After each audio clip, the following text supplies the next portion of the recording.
Bismillahirrahmanirrahim. Assalamualaikum warahmatullahi wabarakatuh. Wow, there's only 3 of you guys here. Where's everybody? Bismillah.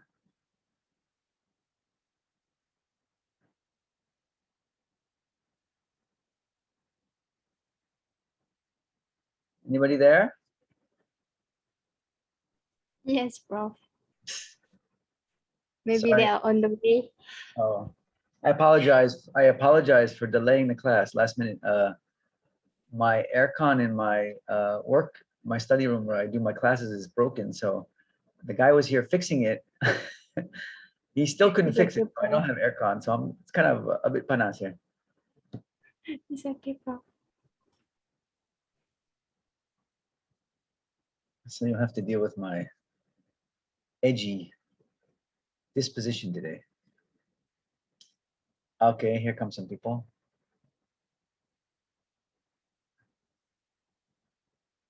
Welcome, everyone. All those coming in now.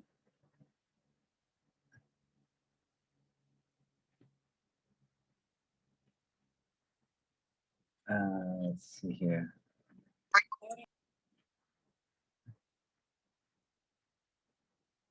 Hi, hi, hi.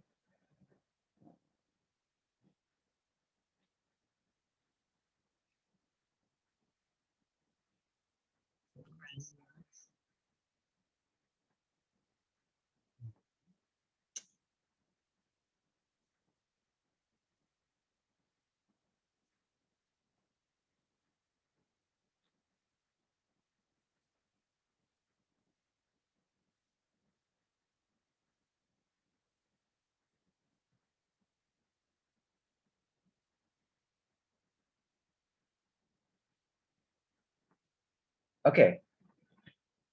We got about 16. Let's start. Bismillahirrahmanirrahim. Okay, everyone. Assalamualaikum and good morning. I apologize. My sincerest apologies for the delay. I was just telling the other students that I had a repairman in my study room where I do my classes. He was here to fix my aircon, but he couldn't fix it, so I don't have aircon. So if I look a little sweaty, I apologize. It's a little hot here. Okay. So we are in week 13 now, so just 2 more weeks to go. Did everybody see the message in the WhatsApp about the extension? You guys, the Timilanite Chancellor's Office has given you guys an extension of 1 week to submit your assignments. Okay. Yes. All right. Yes, So Prof. you have a week reprieve, as they say. You have an extra week to do your assignment too. Okay, so it'll be due. Let me just look at the Putra Blast. I've put everything up on Putra Blast, so we can check out the dates, the new dates. What the heck? That's not it. That's not it. All right, can you see my Putra Blast?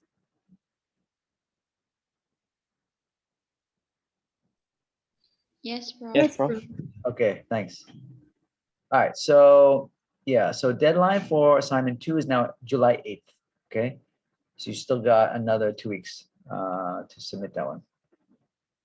I hope it's going okay. I saw Jima, you sent your outline of your proposal. And so yeah, just make sure, look at the example and make sure that, all the EC, all the text, the information is there. Okay.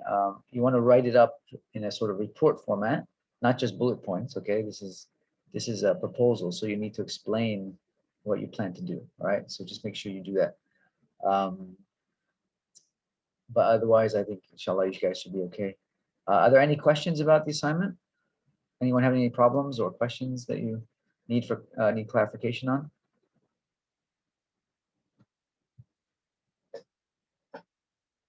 No? Okay. Prof, Yeah. I hear a question. for the evaluation part, the criteria is like the effectiveness, efficiency, or it actually the formative or summative criteria? this is a proposal. So you're not actually going to have to carry out the evaluation. Therefore, I suggest that you include the ideal evaluation. So talk about doing formative evaluation and then also talk about doing summative evaluation, right? So you want to demonstrate to me that you understand what evaluation is all about, okay, and how you implement it. You know, since you don't actually have to do this proposal, you don't have to actually put it into practice, you don't have to worry about actually carrying it out, right? So you can propose it in a very idealistic way, right? So yes, I would highly suggest that you have some element, some aspect of formative evaluation as well as summative evaluation, okay? Okay, thank you, Prof. Yep, good question, good question. Any other questions?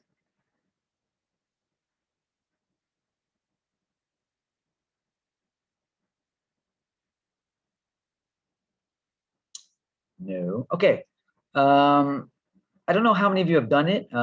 We don't get to see, I mean, lectures, we don't see the course evaluations and we don't know who does what and who gives their evaluation. So if you have not done the course evaluation, would you like to take a few minutes now to do it? I can let you do it now. Yes, sure. Yeah, okay. So go ahead, take 2 or 3 minutes or I don't know, however long these things take. I don't even know, I've never even seen one. Go ahead, take a few minutes to do the course evaluation. You can do it through Pucha Blast, all right? For those of you who are not sure, I know you guys do this all the time. I'm sure you know how to do it. So just go ahead and do it. I'll give you a few minutes. Go ahead. Okay, Prof. Because TNC, the TNCA's office will always catch out us, the lecturers, about it. Even though we have no control over our students, whether you guys do it or not, they keep telling us to remind you, to remind you, so I have to remind you.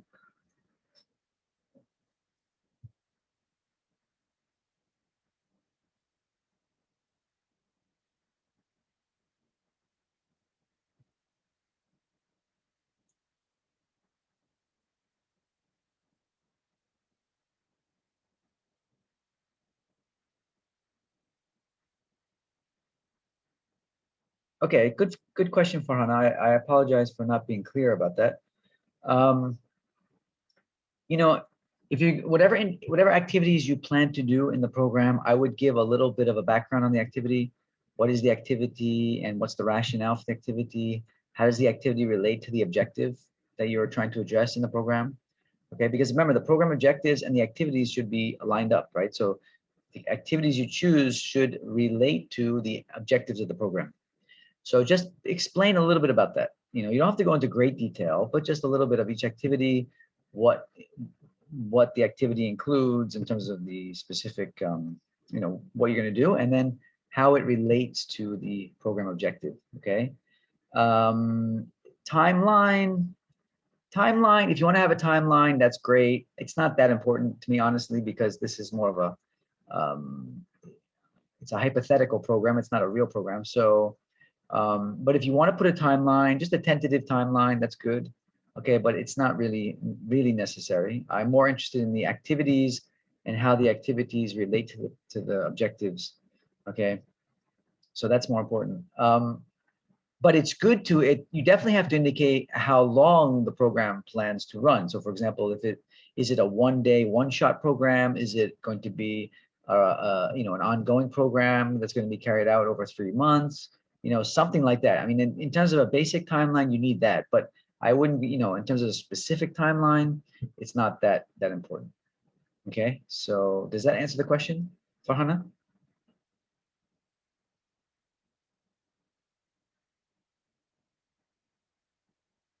Okay.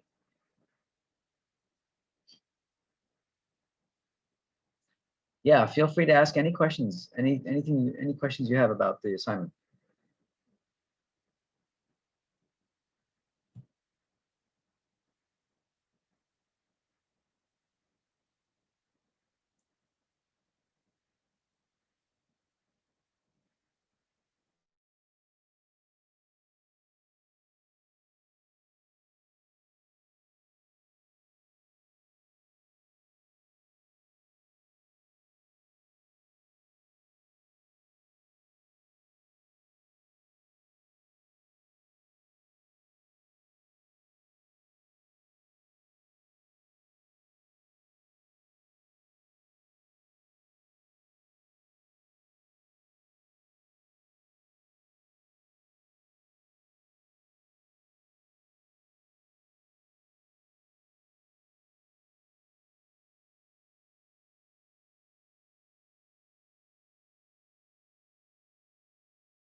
Okay, if you would just let me know when you're finished with the evaluation, just so I know that we can, I know when to continue. Just give me some kind of indication. Thanks.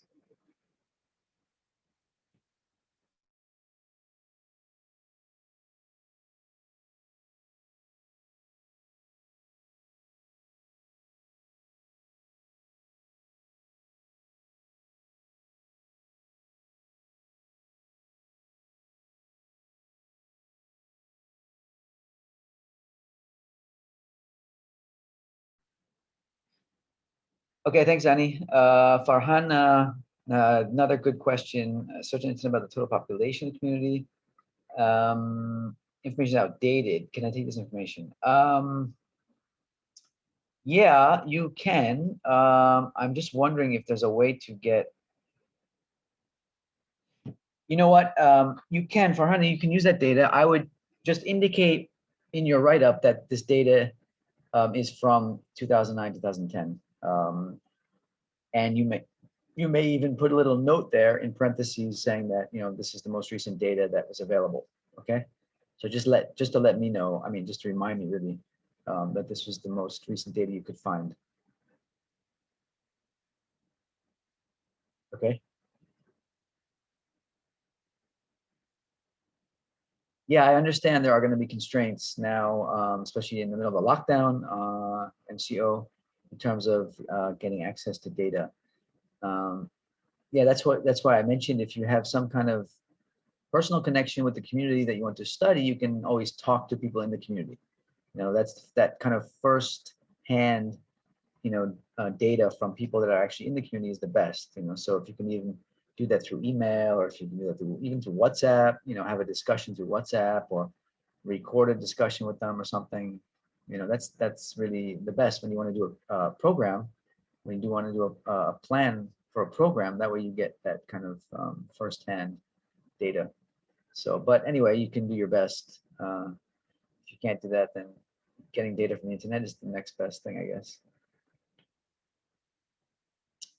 All right, so I see that most of you seem like you're done, so I will continue.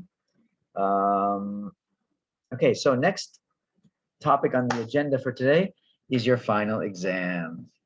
So we know our date for the final exam is 12th of July. All right. And so I just wanted to talk a little bit about the content and the format of the final. Okay, so it'll be biasa 2 hours for the final. This exam, unlike the first exam, this one has some multiple choice questions. So I've got 10 multiple choice questions that are 1 point each, and then 4 short answer questions. So you choose 4 out of 5. Okay, so I give you 5 questions, you choose 4, and those are 5 points each.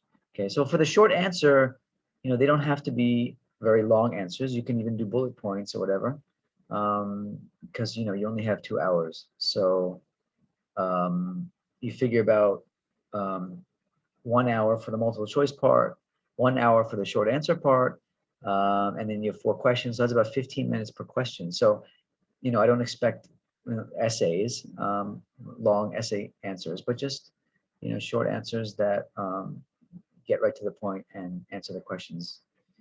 So in terms of the content, okay, so content-wise, the content will start from after the first exam. So I believe the first lecture after the first exam was on community participation.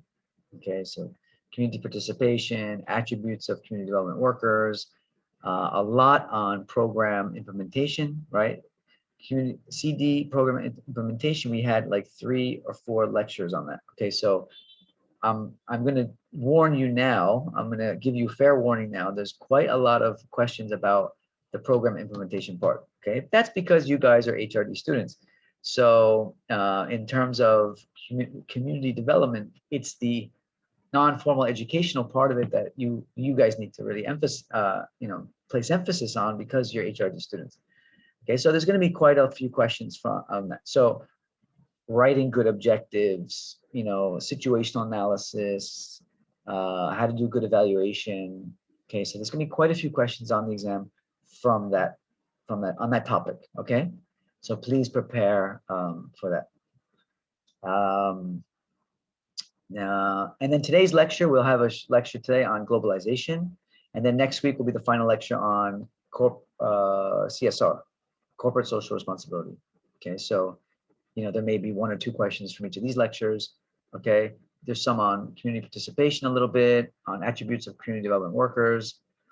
All right, there's going to be a few questions on, I give you example community development programs, and then ask you about, what would be the best way to do an evaluation for this kind of a program, and that sort of thing. So there's sort of like situational type of questions.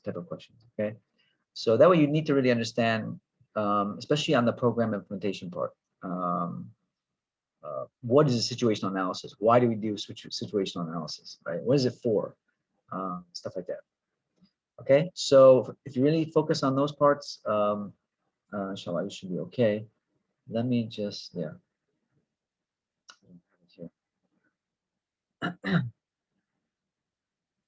okay, trying to think what else. Yeah, that's pretty much, I think that would pretty much cover it if you, prep for that, for those things. Does anybody have any questions about the final?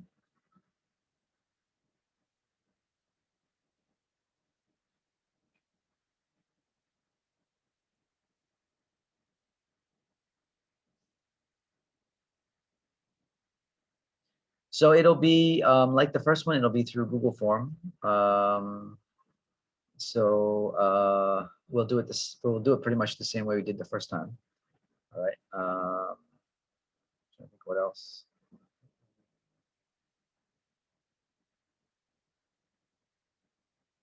Prof, Yeah, how long will be the exam, Prof? 2 hours. Be 2 2 hours. hours, all right, okay. Yeah. So that's why I said about, in terms of pacing yourself, if you could focus the first hour on the multiple choice, that's 10 questions for that, and then the second hour, sort of devote, to the short answer questions. That gives you about 15 minutes per question, which should be fine. It should give you enough time to even go back and look at your notes. And then, because again, I'm not expecting essays, just, bullet points or short sentences that really just capture the answer. You don't need to write full-blown essays. So that should be plenty of time to do it. Okay. If a lot of people are having trouble with the time, we can always extend the time a little bit. It's okay. So, but we'll see how it goes. Okay. But you know me, my style is I'm rather flexible. So don't panic yet. Okay. Inshallah, we'll deal with it when we get to it. Prof, I have a question. Yes, Nabila. What the platform would be? Like, is it in PB or Google Form? It's going to be Google Form. Google All right, Form. thank you. Does Google Form work okay for you guys? Any problems with Google Form that I'm not aware of?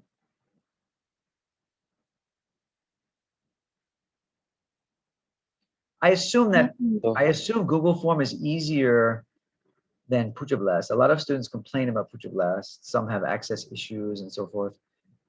So I'm going under the assumption that Google Form is probably easier and more reliable in terms of connectivity and all that. Okay, so some of you in the chat box are saying it's okay. But if anybody has a specific problem with that you have with Google Form, please let me know.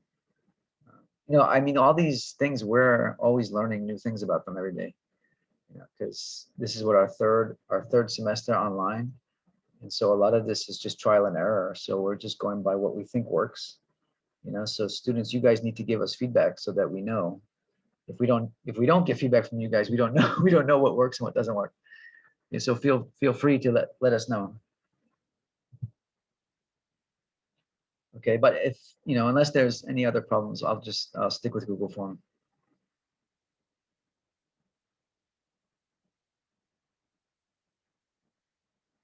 Okay, since there's no other questions about that, we still have next week. So if something comes up, you can always ask me again next week. All right.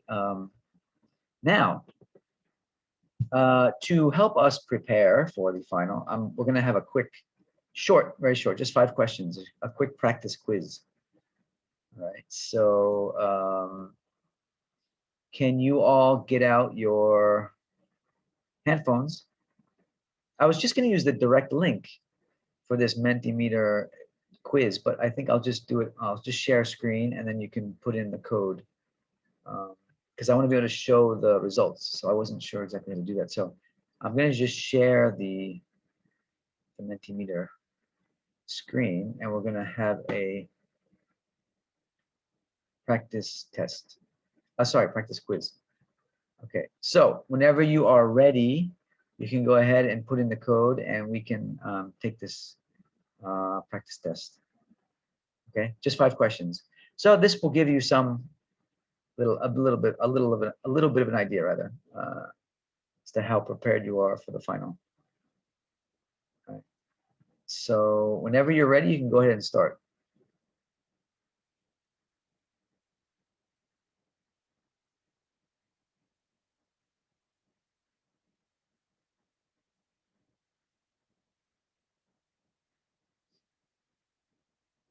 Now I think we're going to do it question by question. So I'm going to wait until everybody answers and then I'm going to forward to the next question. So we're going to do it together. Okay, so I don't think it's going to let you go to the next question by yourself.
Okay, another 30 seconds.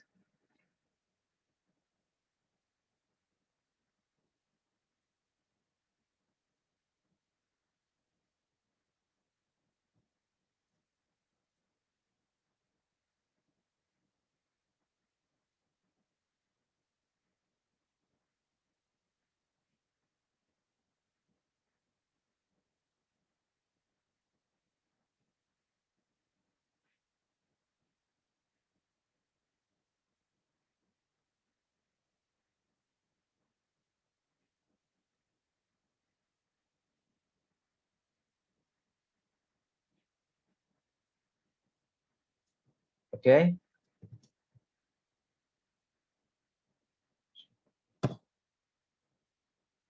All right, so most of you put situational analysis, and the answer is situational analysis. Okay, very good. So 3/4 of you got that one correct. All right. Yeah, so the first stage in program development, it's just like a training program. It's needs assessment, needs assessment. In the community setting, the needs assessment is called situational analysis, right? We want to understand the situation of the community, what's happening in the community, so that we can better understand what the program needs are. Okay, so we always start with research. We always start with questions. We always start with understanding the issues, right? Before we do anything, okay? Because that's going to dictate how we do everything based on what the needs of the people are, what the needs of the community are, okay? And that's always about needs assessment, situational analysis, etc. Okay, so first phase is always some sort of needs assessment. In this case, situational analysis. All right, so very good for those of you who got that one. Okay, let's go to the next one. Which of the following is not a reason to do a community development program evaluation? Which of the following is not a reason to do a program evaluation?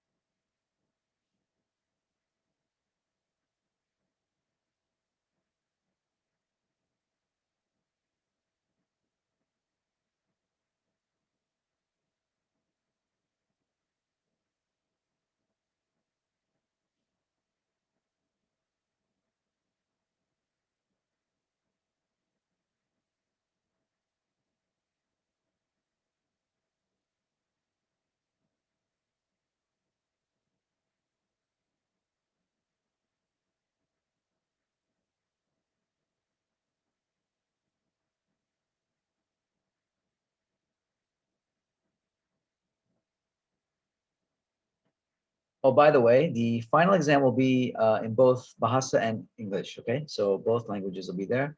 And if you, again, like the first time, if you want to answer in Bahasa, you can answer in Bahasa. Although we always, of course, encourage you to use English if possible.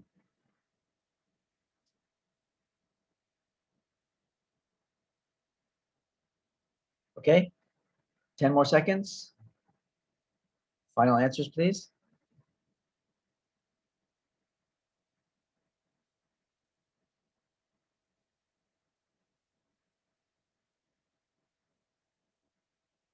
Okay, number 24. Last time 24 answered. This time 23. 24, 25. Oh, wow. Okay, the answer is, no, sorry, first. Oh, actually, I should put the first answer. No, I'll put your responses first. Okay, so most of you said, 3/4 of you said to enhance the image of your organization. 1/4 of you said to be accountable to funding bodies. So the answer is yes, to enhance the image of your organization. We do not do program evaluation to enhance the image of our organization. That is absolutely not why we do program evaluation. Okay, so 3/4 of you got that one right too. Congratulations. All right. To be accountable to funding bodies is a very important reason actually to do program evaluation, because they are the ones that are funding the study, right? So they have a right to know whether the program is effective. Okay, so that is a very good reason to do program evaluation. All right, but things like, making yourself look good or making yourself appear to be like, what you're doing, blah blah blah, that's not the reason why we do program evaluation. Okay. So good. For those of you who got this, any questions about that? Why did some of you put be accountable to funding bodies? Why did you think that was the answer? Anybody want to defend your answer?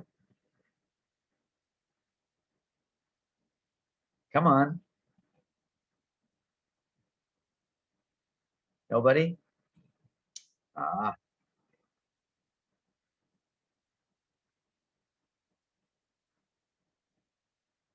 okay.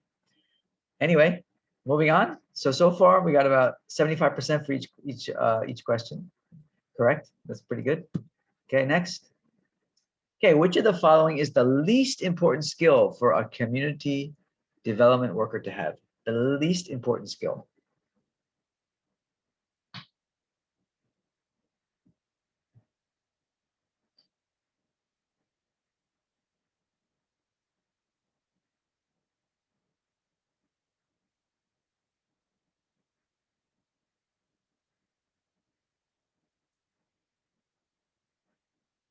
When I was a student, I used to hate multiple choice questions like this. And now I'm giving them to my students. It sounds a bit hypocritical, right?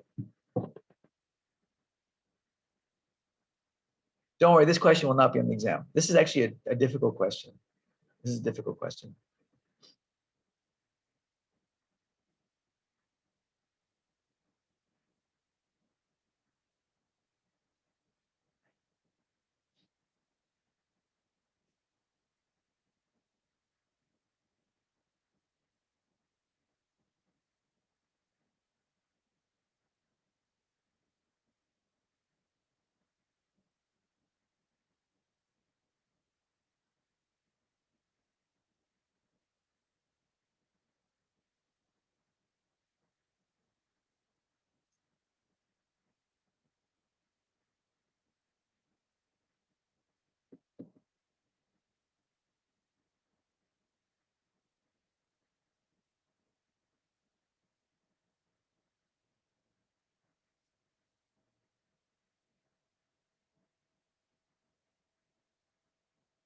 Okay, 10 more seconds. 10, 9, 8, 7, 6, 5.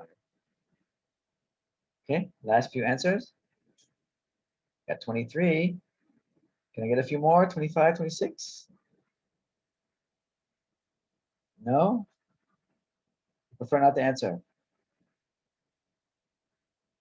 Okay, looks like only 23. All right. So your answers, okay, yeah, split across the board. Interesting. Project manager, networker, communicator, multitasker. Huh. Okay, can I have somebody who answered project manager? Why did you put that as the least important skill? Why did you see that as the least important skill?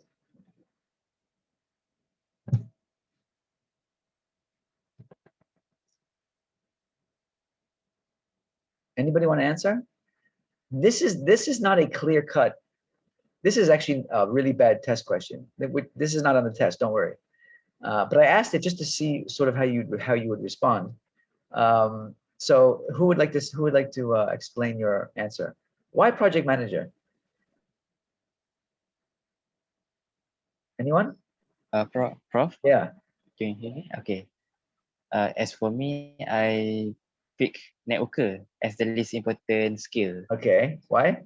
The reason why, actually, all the skill that's stated in the mentee right now, I think all of it is important, right? So I choose yang kira the least one. So basically, because the reason why I choose networker is maybe when it comes to networking, a person that they are into the volunteering work, that into the CSR world, I think they are more cope with the skill, right? They need to have multitasking skills, they need to have a communication skill, and also they need to have project management skill, because I think networking is also a good skill, but I think it can be the least good maybe. I don't know how to explain, but I think as for me, I think the least skill that a CD worker need is networking skill. As for me, Okay. I think All right. the reason Okay. why to that answer I don't Not know how to sure. explain. Not sure, yes, bro. Okay. Thanks, Adi. Anybody else? All right, no problem. Bro. Anybody else?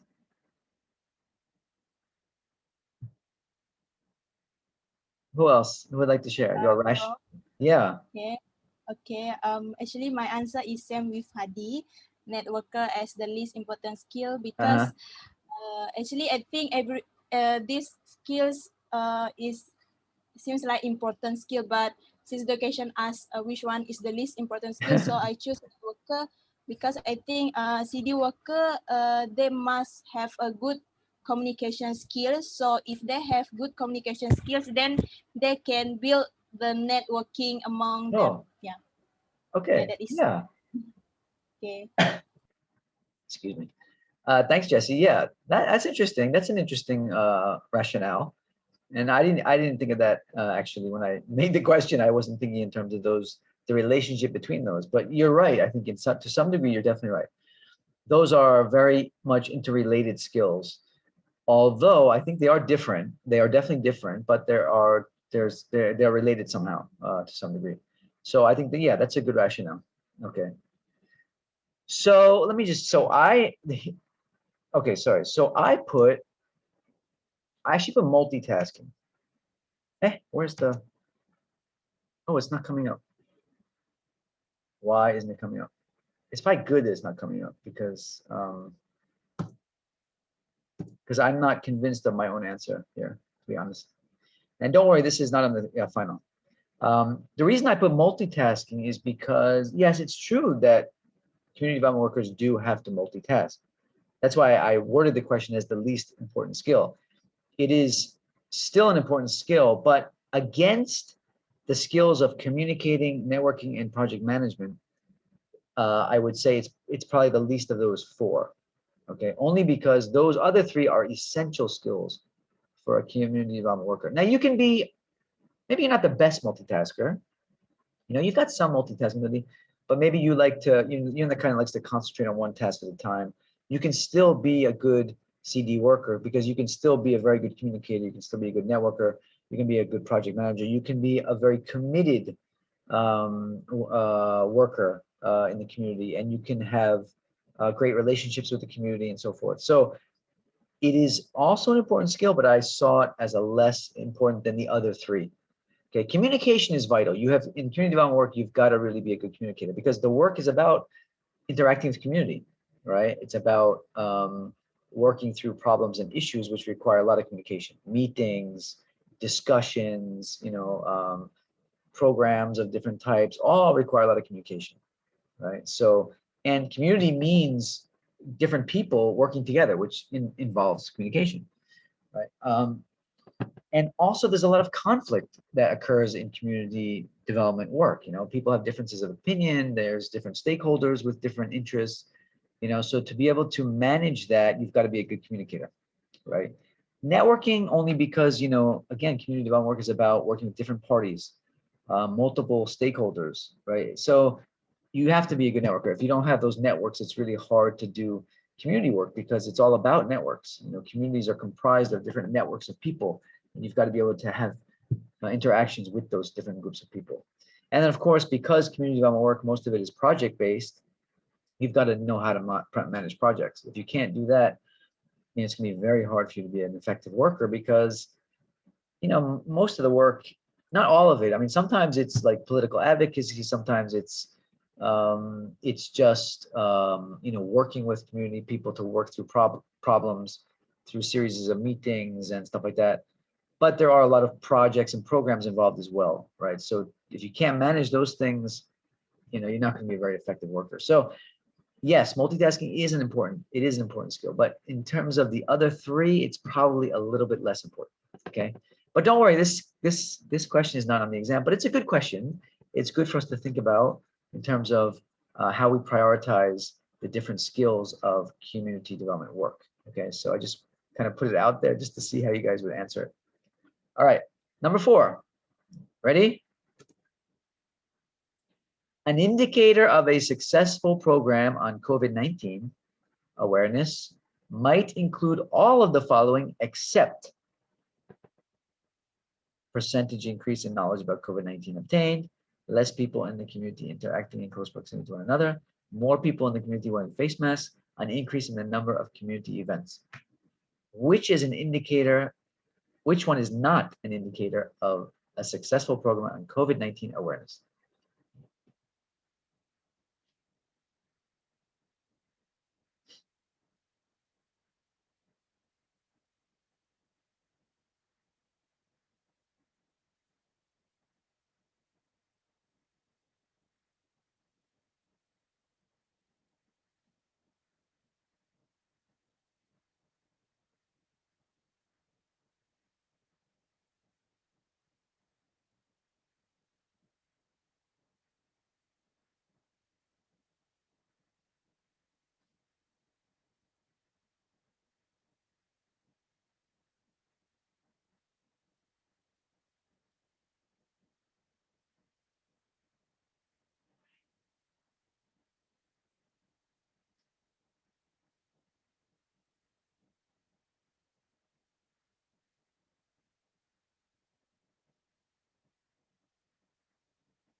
Okay, 10 more seconds. 10, 9, 8, 7, 6, 5, 4, 3, 2, 1. So we only got 22 answering this time. What's happening to the rest of the respondents? 23, okay. Anyone else want to answer? Last chance, going once, going twice. Sold? Najwal, okay. So, 24. Okay.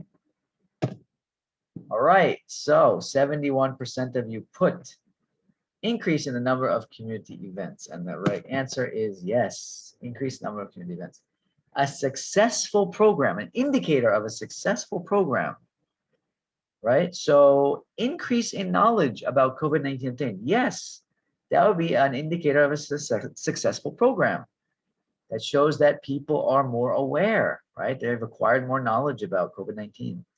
Less people in the community interacting in close proximity. Yes, if we have been successful in spreading awareness for COVID-19, we should see less people interacting with one another in close proximity, right? More social distancing. Okay, so that would be another indicator of a successful program. More people in the community wearing face masks, of course. That would be an indicator of a successful program because we have successfully gotten the knowledge across to the community that wearing face masks is important. Okay, an increase in the number of community events. Well, if we, at the end of our program, if people are having more community events, that's probably a sign that our program was not very effective. Okay, we should see a decrease in the number of community events. Okay, especially if I should have written face-to-face events actually, and so maybe some of you you interpreted it that way. Okay, so if that was the case, yeah. So yeah, again, almost 3/4 of the class got it right. So congratulations. Okay, any questions about that one? Was anybody confused?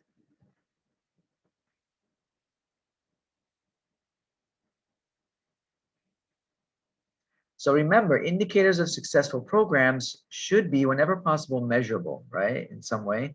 And so that is why I emphasized here on the percentage increase in knowledge, number of people or less people or more people, number of people, right?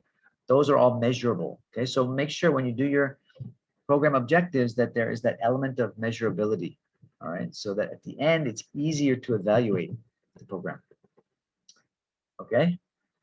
So no questions? All right, last one. Last one. Community development work in urban areas is challenging because urban areas tend to be more diverse.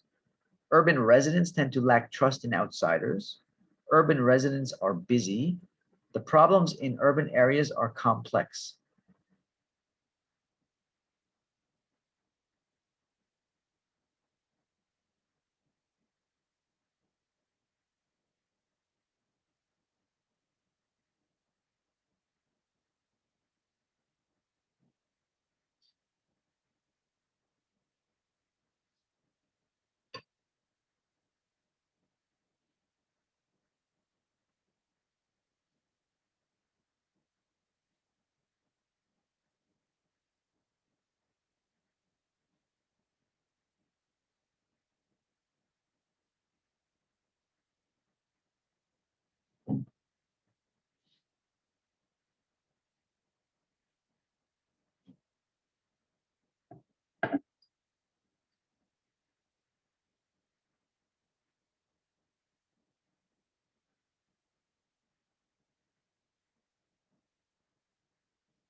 So this question is specifically focusing on urban areas. What makes urban area or urban communities specifically challenging?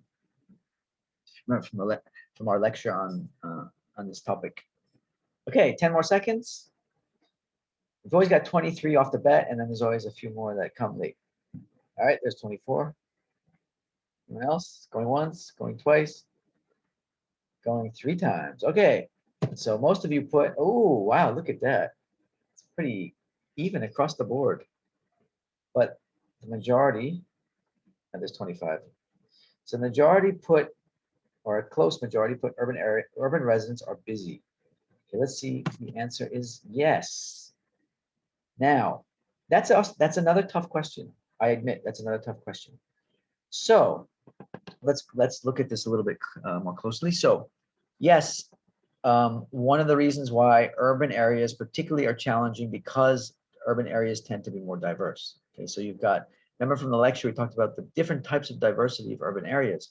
You've got socioeconomic diversity, you've got racial, ethnic diversity, you've got diversity in terms of people's interests, their backgrounds, you've got diversity in terms of the nature of communities, the type of communities you get in urban areas. You know, you get some in like PPR flats, high-rise buildings, you get some that are houses, you get even got kampong in the cities. So urban areas are very diverse, which makes CED work more challenging because of that. Okay. Urban areas, as we said in the lecture, also the urban residents tend to lack trust in outsiders more so than in rural areas, okay? Of course, that's a generalization. It doesn't mean that all urban residents lack trust in outsiders. It doesn't mean that it's always the case, but for the most part, as it says, they tend to. In English, that means that they tend to. I mean, they're more likely to lack trust in outsiders. Okay, they tend to be more guarded. Urban folk. They tend to be, in terms of their level of social trust, they're a little bit more doubtful of people. Maybe they're a little bit more guarded and wary of people, especially these outsiders coming into their communities and wanting to do things. You know, they tend to be a bit more territorial. Okay, so that's important to realize when you do work in urban areas. Now let's go to the last one. Problems in urban areas are complex, right? Because of these other things, like the diversity, like the fact that they tend to lack trust, because the problems are very complex, you know, because urban areas are very crowded. You know, you've got a lot of high population, dense populations, and you've got all these sort of layers of factors. It makes the problems in urban areas very complex. Okay, and so that does make the work challenging. All right. Now, urban residents are busy. They are busy, but that's not necessarily a reason why urban CD work is more challenging. Okay, because even busy people can be involved in CD work. All right. So yes, it can be a challenge, but it's not as much of a challenge as the others. All right. So that one is the correct answer. So you're not completely wrong if you didn't put that one, but the other three are pretty clear, are pretty clear challenges, right? Urban areas are busy. Yes, it is a challenge to some degree, but it's not necessarily a barrier to conducting community development work. Okay, because people are busy everywhere, but work still gets done. Right? And in fact, urban residents tend to be they tend to be very hardworking in a lot of sense.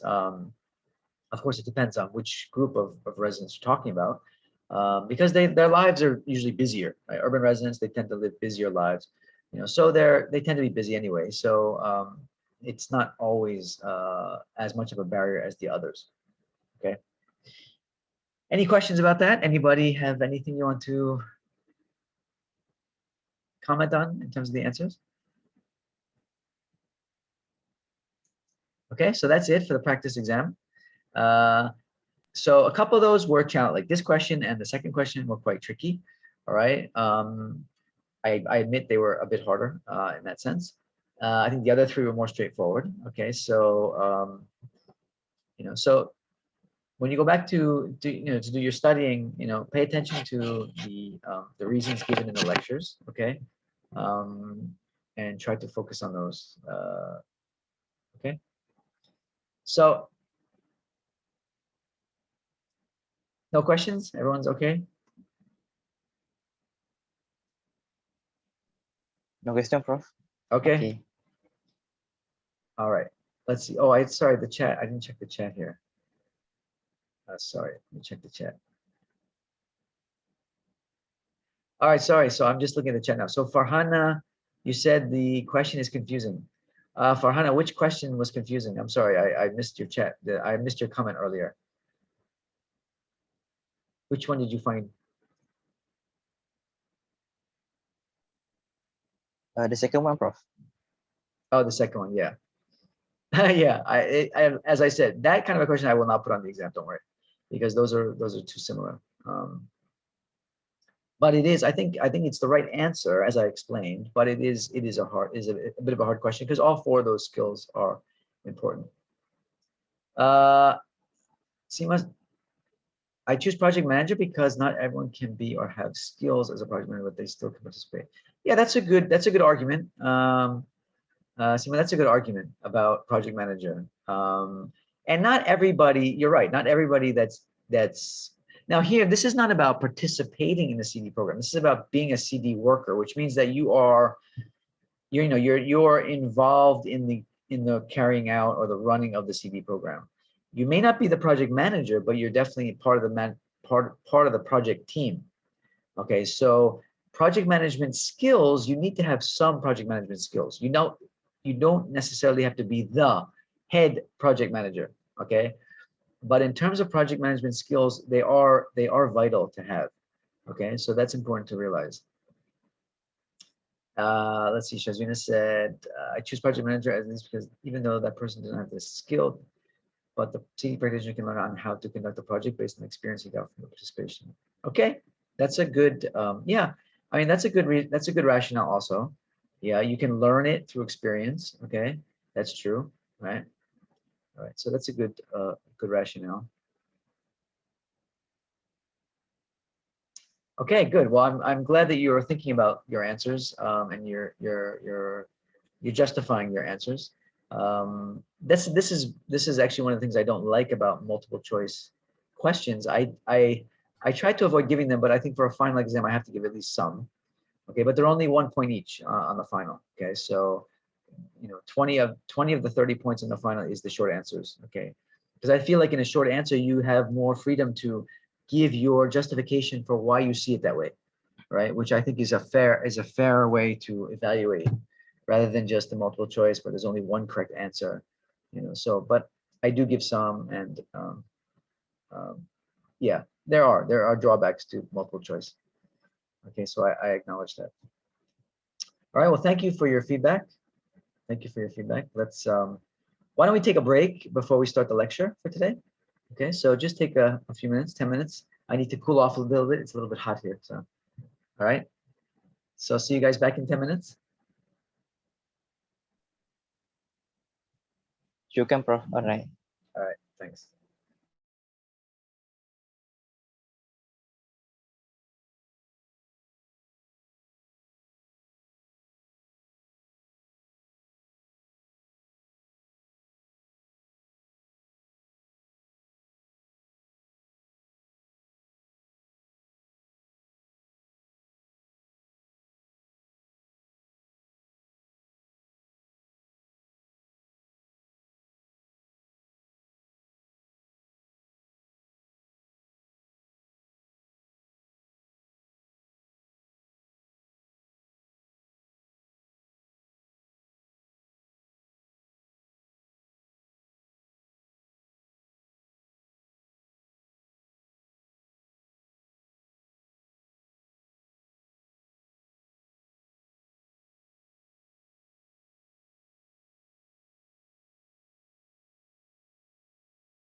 Okay, Bismillahirrahmanirrahim.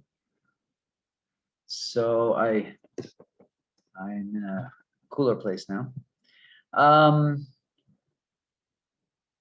So let's get started with the lecture for today. So we're going to be talking about community development in the context of globalization. All right, so, and I will keep my chat box open, so I apologize for not doing that before. So if anybody has anything they want to share, questions, whatever, you can just you put it in the chat and I'll see it. I'll be able to see it as we're going along. Okay, I'll get started. So what is globalization? Well, of course, we hear this term globalization all the time. It's really talked about constantly. Policymakers, politicians, the media, we hear it all the time. And as you can see here, it is referred to as a process of interaction and integration. Okay, interaction and integration among the people, companies, and governments of different nations, a process driven by international trade and investment and aided by information technology. Okay.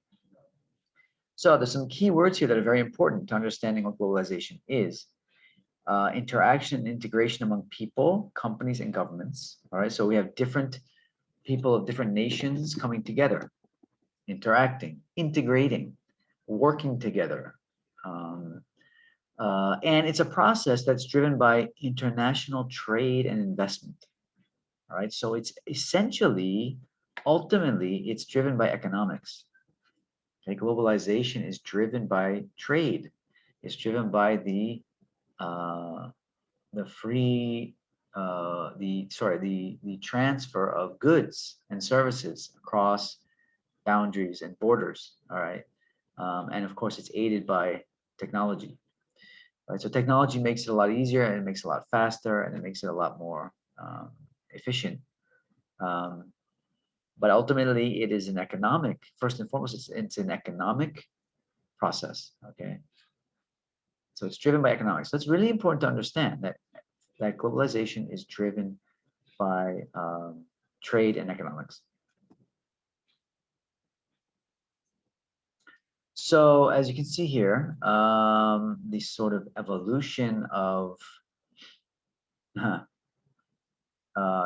transportation, for example, all right, and how technology has made the world a smaller place in a lot of ways. Okay, it's made the world a smaller place, right? The shrinking globe. So go back 400 years, 500 years. So the average speed of horse-drawn coaches and sailing ships 10 miles an hour. Okay, so to get around, to transport oneself in that age, it took a long time, right? It took a very long time. Sometimes if people wanted to sail between different countries and continents, like for example, some of our, or especially your ancestors would go for Hajj, right? For the Muslims in the class, you know, Hajj was not a 7-hour flight to Mecca. It was a 2-month boat ride, or a 1-month boat ride, right? And so sometimes Hajj took, 6 months to do because of the speed of transportation at that age, all right? But then with the advent of things like steam locomotives, okay, trains, all right, so trains, of course, the speed of transportation increased significantly, even ships, right? And so that made the interaction between people and goods and services faster, right? And so when it becomes faster, it increases the rate at which people are interacting and engaging with one another, and the amount of goods and services that can be transported across boundaries, right?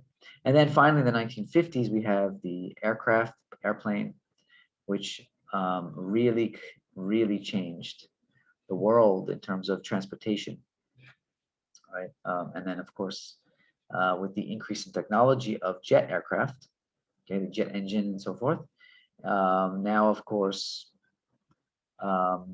things are much easier in terms of travel.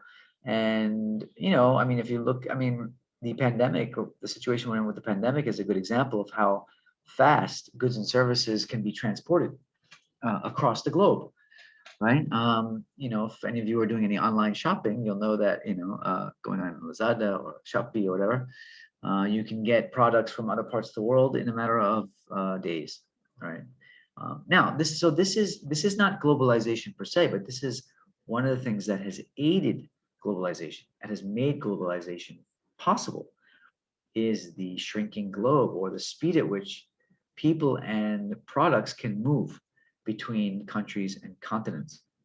It has had a tremendous effect on globalization. But to say or to think that globalization is a modern phenomenon is actually not true. Okay? Even going back thousands of years, like for example, if we look at the early Muslim, or the sort of the medieval period, especially when we had the Abbasid Caliphate, for example, and the Ottoman Empire, and you know the sort of medieval empires, especially in the Muslim lands, they were very globalized entities. People from different countries and backgrounds and regions interacting and moving around and conducting economic activities. Of course, there was a lot slower. They didn't have the speed at which we have today, but there was a lot of it going on. Okay, so globalization in and of itself is not a modern phenomenon, but the extent and the rate at which it's taking place now is unprecedented because of all these issues related to technology and transportation. Okay, so it's important to realize that. So, for example, what's next? How is this, for example, going to affect something like this? How is this going to affect globalization? Okay, you know, the idea that you can go from China to New York in 39 minutes. Okay, so Elon Musk, you know, he's the very ingenuitive guy who heads Tesla, and he's an inventor, and he's a technological guru, and he's a CEO, and he's a lot of things. But they're looking at, his company is looking at ways of speeding up travel, right? And he's even designed an aircraft. It's sort of a cross between an airplane and a rocket that can literally take us anywhere in the world within an hour, 45 minutes. Okay, so imagine what that's going to be like if we can travel halfway around the world in 45 minutes. Literally, that means that people can work on a daily basis. People can, you know, people in Malaysia can go to the US and work on a daily basis. Imagine that. How is that going to change how we do everything, right, in terms of globalization? So you can see the potential there is incredible for how advances in technology can really speed up the globalization process. Okay, so it's important to realize that globalization is very much tied to technology. All right. So types of globalization, well, economic is the main one. All right, so in terms of economic globalization, we're talking about countries that trade with other countries, where there are few trade barriers. All right, few trade barriers. So the more what's called free trade, the more free trade there is between countries, the more globalization you have. All right. Why would that be? Can anybody tell me why is that? If you have a system, an economic and an international system of trade where there are fewer trade barriers, in other words, there are fewer tariffs, there are fewer taxes on trade, and there's more free trade, how does that increase globalization? That sounds like a good test question.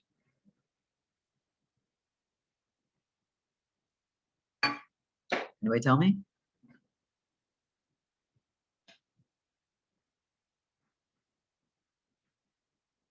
You can write it, you can speak it, say it.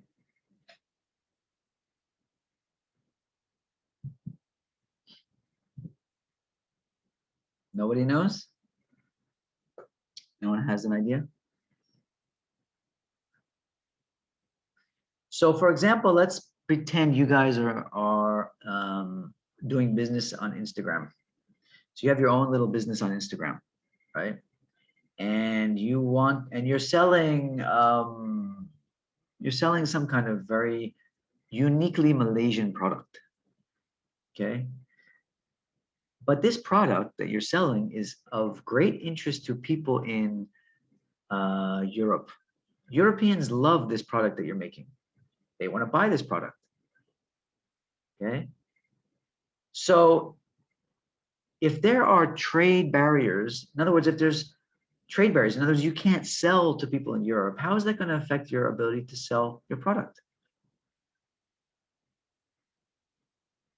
Even though there's a lot of Europeans that want your product, but they can't get it because there's trade barriers. Maybe there's restrictions on the number that can be sold. Maybe there's taxes that have to be paid. Maybe there's levies, to access European markets, you have to pay a certain amount of money. There's a lot of different ways that they can set up barriers to doing trade. So if there are these trade barriers, will you be able to sell your product to the Europeans? No. No. Well, it's going to make it a lot harder, right? And in most cases, since you're just a small business, you may not have the funds to do it, the resources to do it. So that's going to affect your business. You're not going to be able to do business. So it's cutting off a market for you, okay? And so that's why people that are in favor of globalization, free trade and all these things, they want to have very few barriers between the countries to do trade. Okay, because maybe you want to sell your product to the Europeans, and they're very interested in this Malaysian product. Okay, and it goes the other way around as well. And of course, it often goes the other way around. Often we as Malaysians are buying products from other countries. So it increases so when you have less barriers to trade, there's more economic activity between countries. Okay, and so that's the rationale of economic globalization, is to reduce the trade barriers so that there can be more economic activity between the countries. Okay, so more free trade. All right. Socially, globalization is a measure of how easily information and ideas pass between people in their own country and between different countries. Okay, so this is where a lot of the controversy in Malaysia comes, for example, about the influences of Western culture. We hear that all the time. We hear that all the time. Oh, the negative influences of Western culture on Malaysians and Malaysian young people, and rightfully so. There's a lot of truth in that, I'm sure. Absolutely. I am not only involved in youth development, but I'm also a parent of young people. So I see the influence that foreign ideas have on young people here. Okay. So it's not, of course, it's not only those things. It's not only the negative things. It's also the positive things. Okay. But there is this idea of free flowing information. Okay. And that impacts how people conduct themselves in terms of their social interactions and so forth. All right. And so that's the idea of globalization at a social level. All right. So let's see, Farhana has a comment in the chat box. When the country is good with other countries, so it is easy to enter the other country's economy. The tax may be not much higher than other countries that don't have any MOU. Yeah, right. So that's the idea, is that people that are very much pro free trade, pro globalization, they want to have as few taxes and as few barriers as possible so that everybody can do business in other people's countries. And of course, it sounds very good, but what are some of the possible dangers in that? Can anybody think? And what do you think?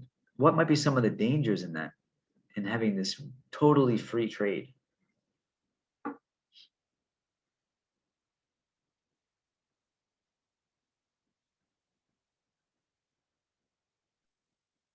Maybe scam, bro? Sorry, Hadi, I didn't hear you. Can you say it again? Maybe scam, maybe? Scam? Okay, what do you mean by scam? Yeah. Can you give an example? Sometimes like when Prof said about the open trade, Yeah. what I can understand is that when the trade is open, whereby the country use the globalization as their method of trade. I think uh, the activity of maybe scamming people, they try to what you call it? Try to sell something that is not Legal. what you call it? Yeah, that's legal. Yeah, Yeah. maybe yeah. Yeah, Maybe sure. legal. There has to be a lot more monitoring. So that's, yeah, I think you're right. Illegal kind of economic activities like scams. Yeah, yeah, that's going to increase, no doubt. Yeah, it's like requiring a whole nother layer of policing, really, of monitoring the different transactions that occur. So yeah, absolutely requires more monitoring of economic activity. Jesse said affecting the internal economic activities. Okay, Jesse, what do you mean affecting the internal economic activities? How? Macam mana? How Okay, it affect? I think that if there is a free trade, okay, so the others country, they can easily enter our country and easily invest in our country if there is no trade barriers. Therefore, those small companies or small businesses may be affected by those investor. Yeah.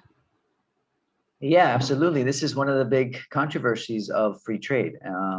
Is that like, for example, say you have a big country like China or US, and they want to come into business in Malaysia because you have free trade with them.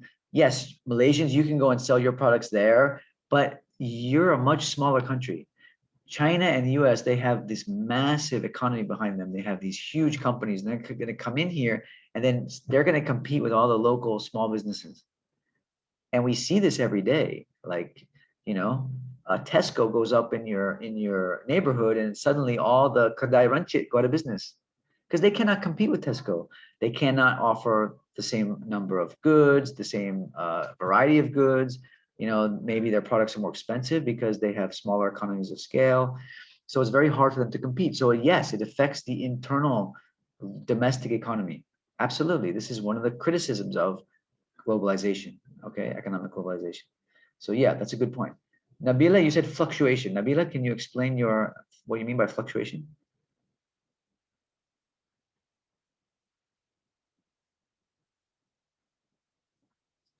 Nabila, are you there? Oh, she was there. What happened to her?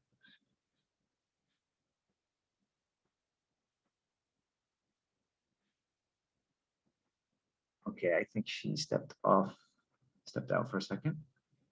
I don't see her anymore. Okay, well, we'll come back to her.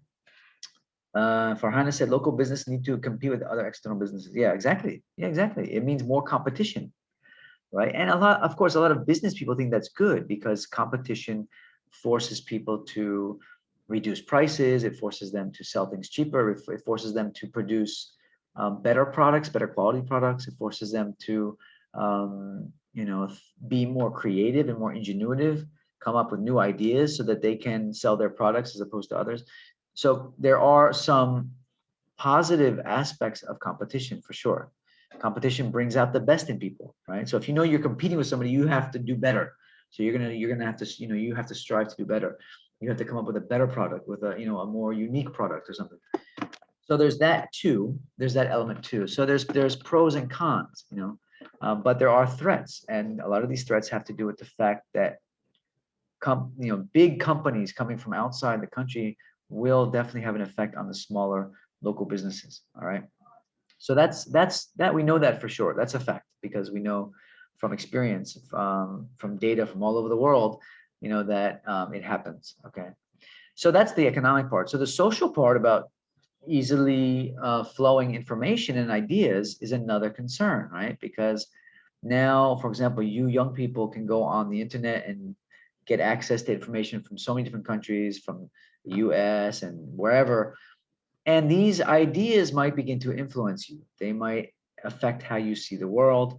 And some of those things may end up, in negative sense. All right. Of course, they can also be positive as well, right? So there's always pro and con, good and bad, and everything. But there's concern, right, that these ideas will influence people. And so, of course, that is something that people are concerned about. But that is the social dimension of it, right? At the same time, we learn a lot from each other, right? So people from different countries, different parts of the world can learn a lot from one another. And there can be great benefit in that as well, right? So again, taking the good with the bad and, being able to decide what's good for us and what's not good for us. And that's the challenge of globalization, is that people have to be able to filter all the information that they're getting from outside and determine whether it's good for them or not good for them, right? This is why your education is so important in an age of globalization, because nowadays you have to have the ability to determine whether these ideas that you're being exposed to are actually good for you or not good for you. Do I incorporate that into my life? Do I not incorporate that into my life? The same thing goes for community development. Is this something that the community should embrace, or is this something the community should reject? So for example, if you're involved in a community and the community wants to decide whether to let the Tesco open up, right? So maybe the community, like in the US, we have community boards. They decide what kind of businesses do business in their communities. So if Tesco wants to come into, Taman Dato Sri Ismail or something, and the residents of Dato Sri Ismail say, no, we don't want a Tesco in our neighborhood because it's gonna affect all the local businesses, right? The community can make that decision, right? But the community has to be able to decide, is that good for us or is that not good for us? Okay, so as a community development worker, it's very important that we understand globalization because it affects communities in many ways, all right? With all these different ideas, these different ways of doing things, businesses coming up from outside, et cetera, okay? So that's the social. Now the amount of political cooperation between countries. So the United Nations, UN, is a form of globalization because it's an international body that has a lot of clout, it has a lot of influence on, for example, what Malaysia does, right? So Malaysia, the government of Malaysia, the policies of Malaysia are influenced by other countries. They're influenced by the UN, they're influenced by China, the policies by China, influenced by policies by the US and the EU and so forth. So there's a lot of political cooperation, and there's also a lot of political influence as a result of globalization. All right, and so that also affects the community. Okay, so economic, social, and political. Okay, 3 ways that globalization affects society. All right, so now we have. Oh darn! Sorry. I clicked the wrong button. Let me get that back up. Okay. All right. Context of globalization. Sorry, causes of globalization. I have to move all these little toolbars around my screen. Sorry. So what are the causes of globalization? As we've sort of hinted at already, communications. All right. So with the development of communication technologies such as internet, email, and mobile phones, information is just flying back and forth. Right. There's no borders on the internet. The internet is borderless. So it's borderless. So there's no Malaysian internet and US internet and UK internet. There's just the internet, right? So people are having constant contact with one another. All right. Development of satellite TV, right? So we're constantly being bombarded by news from other countries, especially Western countries, because we are exposed to their TV stations all the time. That's a form of globalization, right? And people criticize that as well, right? We have too much influence in terms of information, too much influence coming from other parts of the world, and it has an impact on us and the way we do things.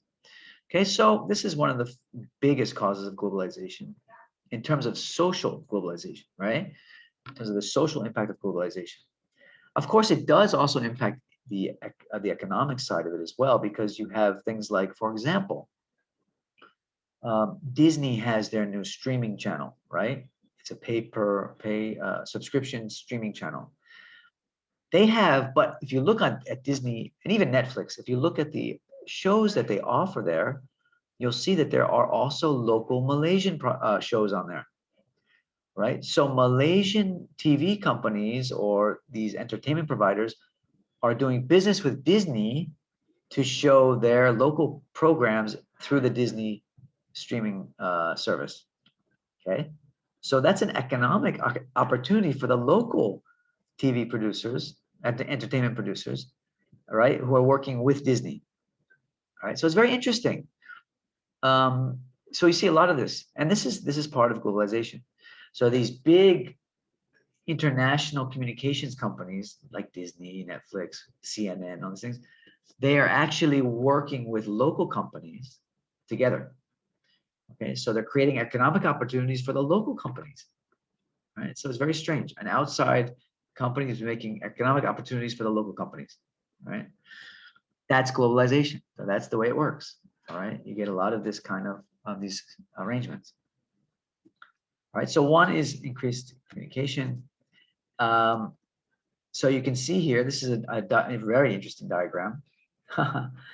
It's a little scary, actually, this diagram. All right, this is a map.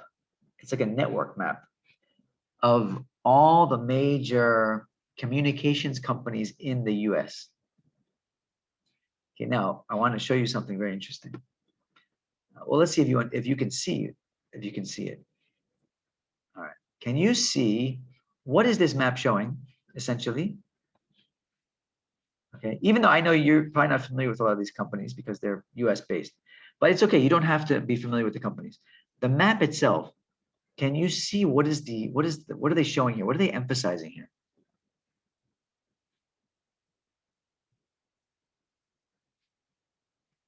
Okay, look at the big blue companies. You got Disney here. This one is called Comcast. This one is called AT&T. This one's CBS, 21st Century Fox, and Viacom. Okay.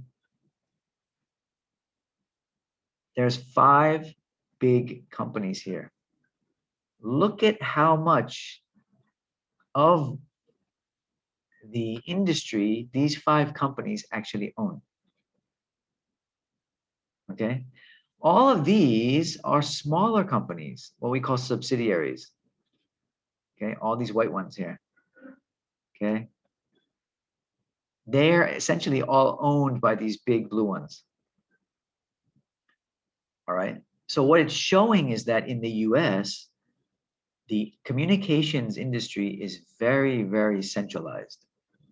Even though when you think of the US, you think of, oh, free market, decentralization, no government interference. You know, everything's very democratic.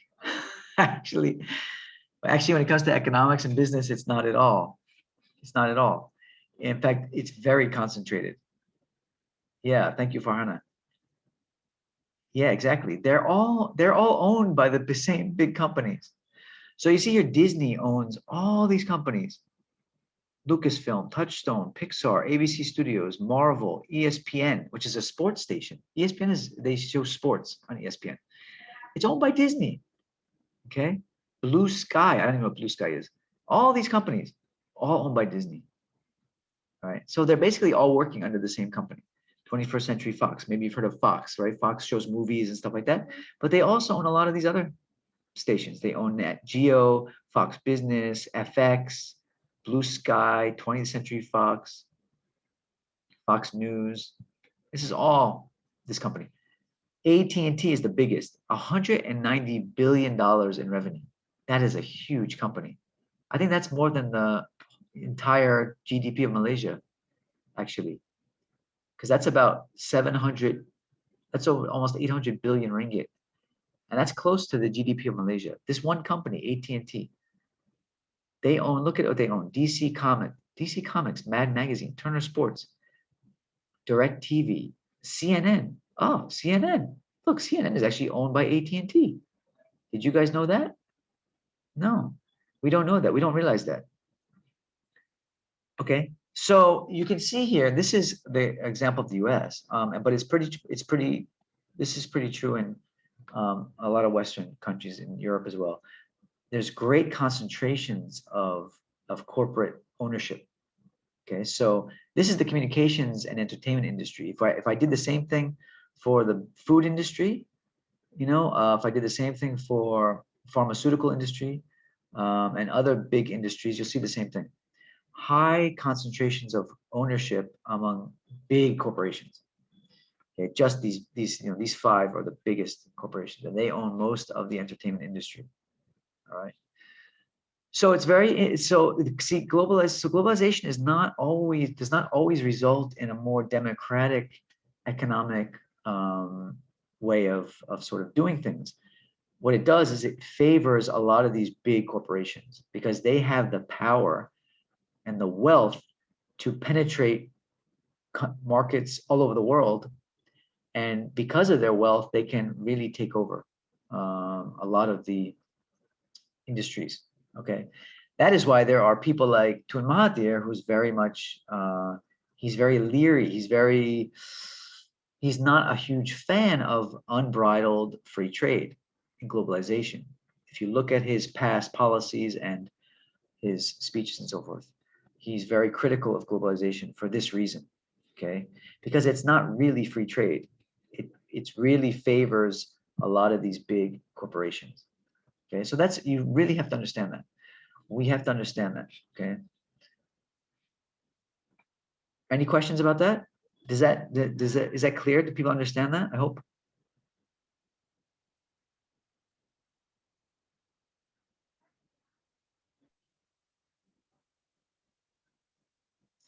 Okay, another cause Yes, of Prof. Understood. okay, thanks, Hadi. Another cause of globalization, transportation, we mentioned already. Okay, improved transportation, right? So the development of refrigerated and container transport, bulk shipping, and improved air transport has allowed easy massive movement and goods. Okay, so this is what has made globalization economically possible. In addition to the technology, it's also the transportation. Okay, so we've already sort of touched on that. The other one is free trade agreements, and this is where the political globalization, where countries and organizations like the WTO, the World Trade Organization, the IMF, these are the big umbrella organizations, international organizations that facilitate free trade. So they come up and they sort of facilitate and arrange these types of agreements, right? These international agreements where people agree to do free trade. Okay, and so that is another cause, another facilitator of globalization. They make it happen. They create the environment. They create what's the word? They create the conditions for free trade to occur. And when that happens, you get more globalization. Okay, and of course, these are organizations that are more or less dictated by the rich capitalist Western countries. Okay, of course, nowadays we have, like, China has much more influence because of their power, their growing economic power, China and Russia to some degree. But it's still, and Japan a little bit, although Japan is losing its sort of clout economically in the world. And I think also because of the rise of China, it's playing a big role. Okay, but these are the organizations, and they more or less represent the interests of Western countries and Western governments. Okay, so that's just a fact. We have to realize that. Okay. Global banking is another one. Okay, and these are, of course, global banking is tied to those organizations like the WTO and the IMF. They're very much interrelated. It's the same powerful interests involved. Okay. So, but global banking, of course, is much easier because of communication technology, right? So now we can receive and send money very quickly across the world. I can send online. I can just go online to the website of the bank and just deposit money into my mother's account in the U.S. Very easy to do, right? It can make money, flow freely and very quickly, right? So that facilitates economic activity. So that facilitates globalization. All right. As you can see here, the equivalent of up to $1.3 trillion US. That is an enormous amount of money. That's 5 trillion ringgit. Is traded each day through international stock exchanges in cities such as New York, London, and Tokyo. Okay, that is an enormous amount of money. 5 trillion ringgit every day traded on the stock exchange. And that is an amount of wealth that we cannot even really imagine. We really cannot imagine how much money that is. It's just incredible. Okay, so this is a massive, has a massive impact on globalization. It's this kind of money flowing into different economies. And then, of course, as I showed in that diagram, the growth of multinational companies. All right, so these are all these companies you see on the right here. You know, people say, oh, they're U.S. companies, they're UK companies. They're not really. They're actually multinational companies. They don't really have a home. These companies are so big now that they don't really have a home. They may have a headquarters. You know, their headquarters may be in a certain country. But their operations are divested throughout the world. You know, so like Nestle, I mean, Nestle is a Swiss, they say it's a Swiss company. Well, originally it was a Swiss company, but now it's a multinational company. I mean, Nestle does more business in Malaysia probably than most countries. I mean, Nestle does massive amounts of business in Malaysia. Okay, who would like to name some Nestle products that we eat all the time? Anyone? Can you name a favorite Nestle product in Malaysia? Milo. Yeah. Milo. Of course, Milo is a big one. Anything else? Oh, milk. Nestle milk. Yeah, they make powdered milk, and they box the what do you call it? The box, the one in the box. What else? Other famous Nestle products? Ice cream, Kit Kat. Yeah. How about Cocoa Crunch? yes, Cocoa Crunch, Nescafe. Nescafe. Have you heard of Nescafe? Nescafe. Yeah. All right. Nestle, and of course the ice cream. Nestle's everywhere in Malaysia. It's, you know, I mean, it's amazing because when you go to the kedai in Malaysia, you order Nescafe. But Nescafe is a brand. It's not even a drink. You don't say coffee. I mean, you just say kopi, kopio, whatever. But people actually order Nescafe. Nescafe is a brand, right? So it's very interesting. Or Milo. Milo is also it's a brand. It's a particular product. You don't say I want hot chocolate in Malaysia, or iced chocolate. You say you want Milo or iced Milo. So yeah, it's branding. And so Nestle has a massive footprint in Malaysia. But all these other ones too, McDonald's, Shell, Dell. So they are originally from certain countries. McDonald's is originally from the US, but again, they're multinational now. They have offices all over the world. They of course they do business all over the world, and then this sort of gets at the issue of, this issue of which always comes up when there's uprising in, like, for example, Palestine, right? And people want to go and they want to have these boycott campaigns of these multinational companies. Like, we want to boycott Starbucks because there's evidence that Starbucks gives money to Israel. Well, in reality, Starbucks is a multinational company, and multinational companies are really not loyal to any particular government or country. They're really only loyal to themselves and to their own profits, right? And so the argument that, like, for example, Coca-Cola, the company Coca-Cola made, when they wanted to boycott Coca-Cola because people feel that they favor Israel, or they give money to Israel, Coca-Cola said, well, we have factories in Palestine and we employ many Palestinian workers, right? And Coca-Cola is certainly not an Israeli company. They're a multinational company, right? They have their shareholders are from all over the world. They have offices all over the world. They have factories all over the world. And companies, multinational companies, will rarely, it doesn't really benefit them by favoring a certain government, because they are really liable to many governments because they do business in so many places, right? So that's a whole nother issue, but I just wanted to point that out, is that people often have that sense that, oh, a company is favorable towards a certain country or government. They, at one time, maybe they were, but they're really loyal only to their own profits and to their shareholders, because the owners of these public companies are the shareholders. People that own stock in those companies, they're really the owners of the company, and they come from all over the world, different countries. Okay, so they're not really beholden to any particular country the way they may have been at the beginning. All right. So, but the growth of these multinational companies has made globalization happen. Okay.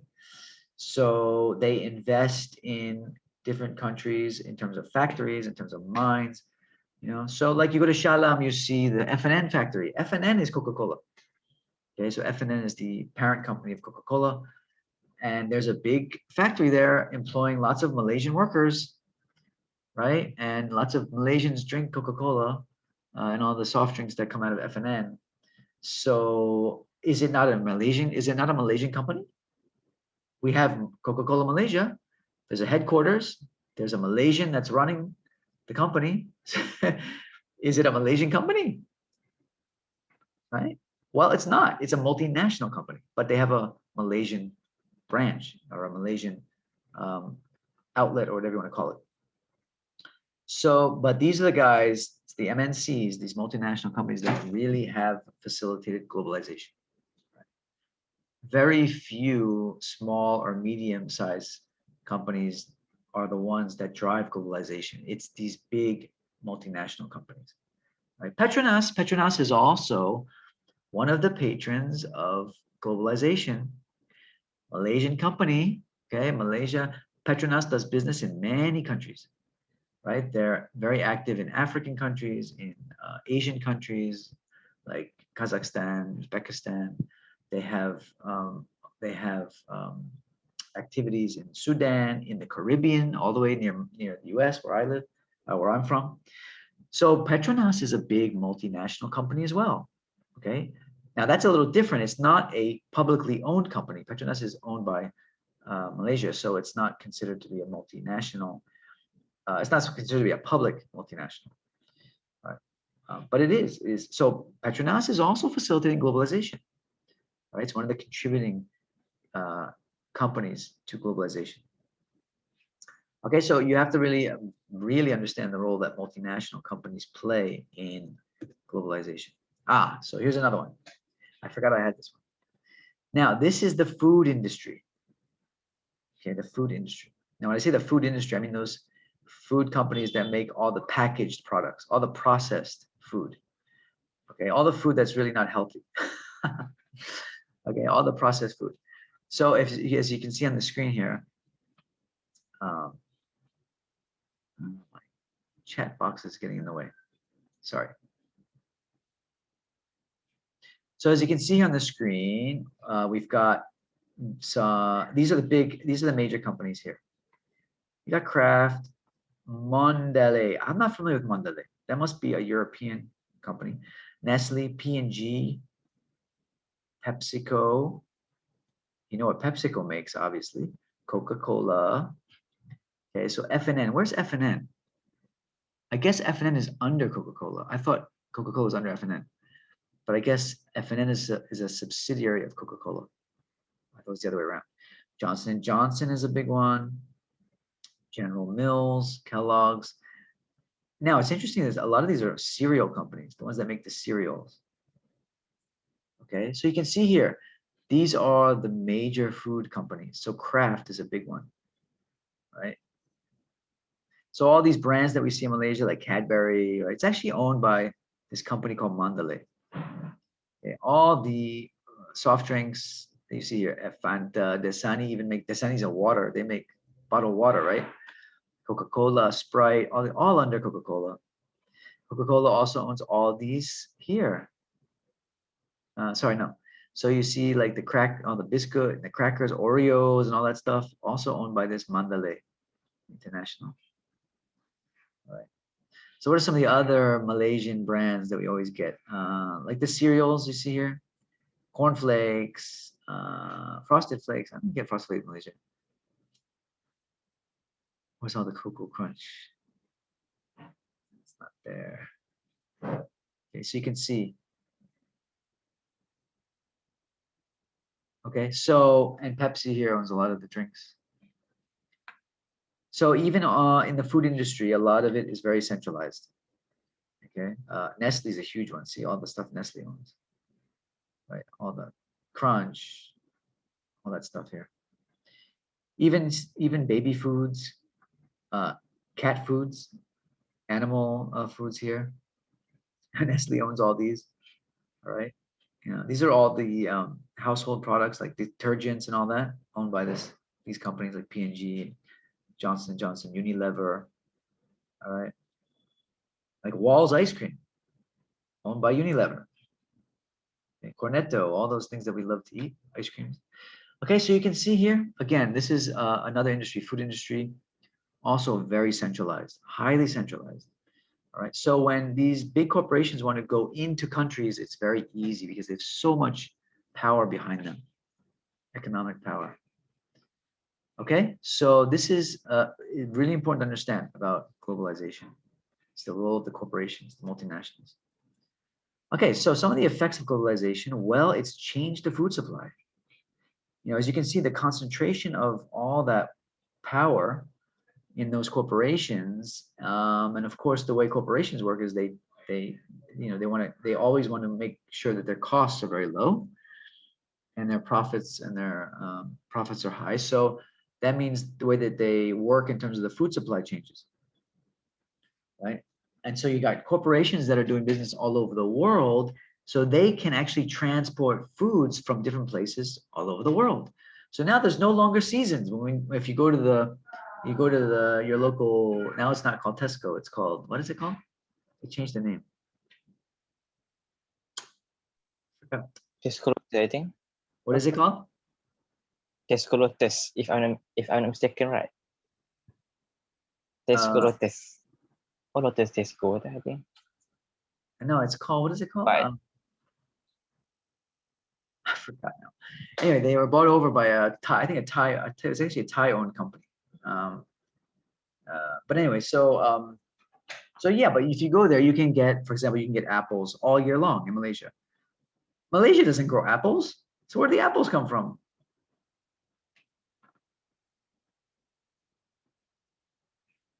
Right?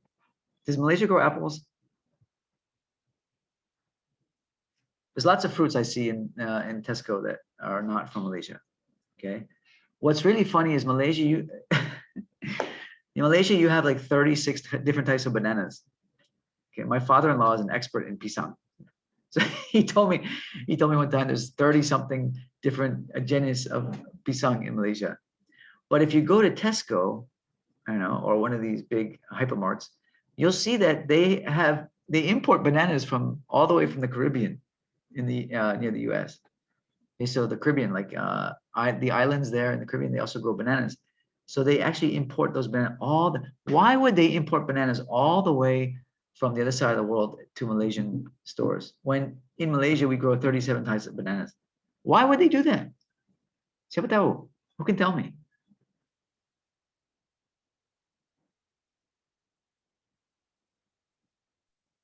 Maybe they get the fruits from their the company under them, maybe. Yeah, that's exactly what they do. Yeah, they own those subsidiary companies that grow the bananas, and then of course the shipping companies, they also own those. And so it's actually the prices they charge on those bananas they're expensive. They're much more expensive than the local bananas. I think the local bananas are more sedap personally, but it's funny. So they charge a lot more, but for them, even charging that much, they still make money because they own the companies that probably grow them. They own the companies that ship them. They own the company that sells it at the retail level. Okay, so because they own so much of the supply, it's cheaper for them to actually sell bananas from the other side of the world. Okay, so this is globalization. It seems crazy. It seems crazy, but it actually economically makes sense for them, right? And this is one of the things that globalization has allowed. All right, and that's why we see bananas from the Caribbean in our local stores, even though I can just walk outside my door and pick the bananas from the tree. It's so strange. It's just really strange. Okay, but that's the world we're living in. Okay, so we have to understand why these things are. Okay, another effect of globalization is the division of labor. Okay, so MNCs search for the cheapest locations to manufacture. All right, and so that's why we always hear in the news about direct foreign investment. The company's always trying to get foreign companies to come and do business in Malaysia. And there's always this process of like, the companies are trying to decide between, do they want to open up their factory in Malaysia or Indonesia or in Thailand, right? And so even the countries even compete, right?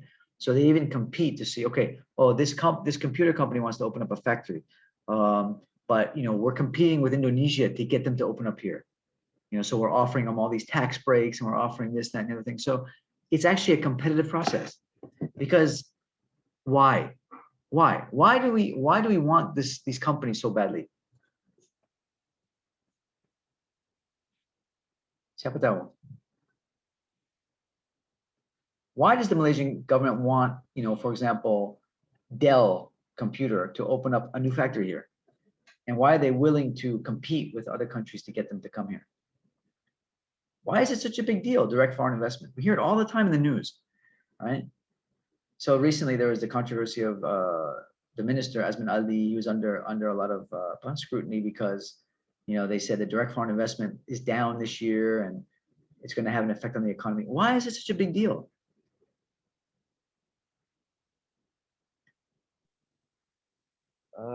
Maybe I think because if you compare to the import stuff, maybe the price will be higher, right? So if the company, they set the company in Malaysia as a regular franchise, maybe the price will be less, maybe. You mean the price of the goods that they sell will be less?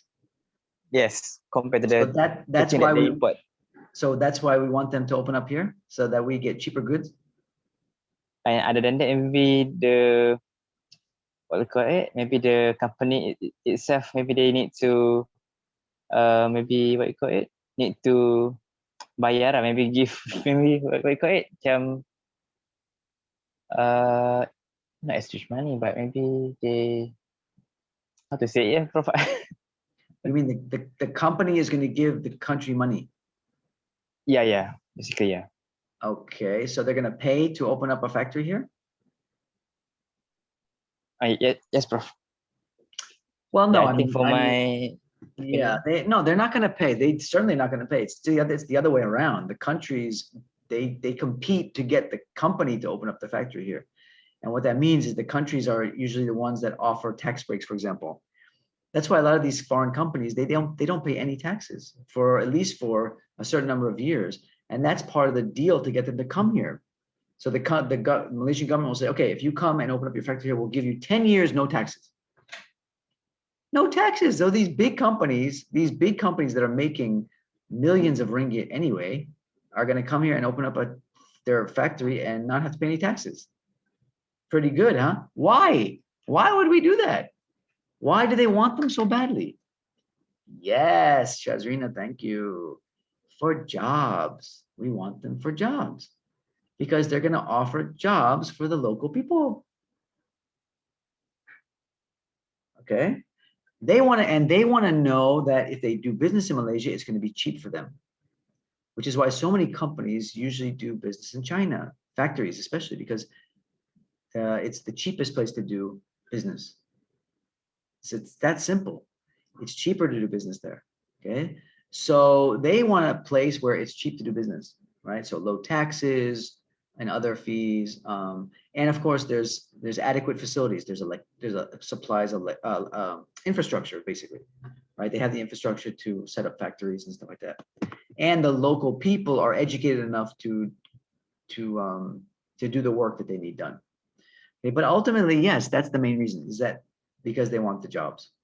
So these big companies provide lots of jobs. They provide not only jobs like you see in the pictures there, these are assembly line workers. So if it's a factory, there may be assembly line workers, but they also provide other types of jobs.